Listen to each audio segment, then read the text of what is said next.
3,00,000 కోట్లు రికార్డ్ స్థాయికి తెలంగాణ బడ్జెట్ తొలిసారి ఇంత పెద్ద మొత్తంలో ఉండే ఛాన్స్. శాఖల వారీగా కొనసాగుతున్న సమీక్షలు.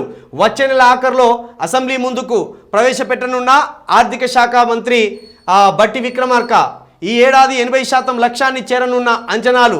దానికి అనుగుణంగా ఆదాయం కంటిన్యూ, అభివృద్ధి కార్యక్రమాలు, వెల్ఫేర్ స్కీమ్స్, అప్పులకు వడ్డీల కోసం అధిక నిధులు. గత ఏడాది పెట్టిన బడ్జెట్ 2,91 లక్షల కోట్లు. ఇంకో 9,000 కోట్లు కలిపి 3 లక్షల కోట్లు పెడతాను. గత ఏడాది 2,91 లక్షల కోట్లు పెట్టిండ్రు.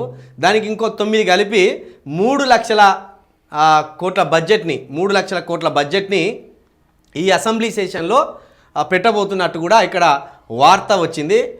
దీన్ని బట్టి 3 లక్షల కోట్ల బడ్జెట్ని అసెంబ్లీలో ప్రవేశపెట్టబోతున్నారంటేనే తెలంగాణ అభివృద్ధి దిశగా పోయిందా, నష్టాల దిశగా పోతున్నదా ఈ తెలంగాణ ప్రజలు అర్థం చేసుకోవాలి.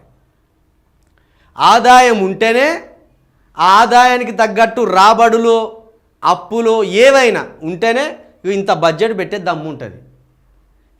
ఎక్కడున్న బడ్జెట్ ఎక్కడికి వచ్చింది చూడండి. కేవలం 11 సంవత్సరాల. ఇది గత పాలకులు చేసిన అభివృద్ధి వల్ల ఈరోజు 3 లక్షల కోట్ల బడ్జెట్ పెట్టే స్థితికి తెలంగాణ రాష్ట్రం ఎదిగింది. 3 లక్షల కోట్ల అంటే ఇది మామూలు విషయమా?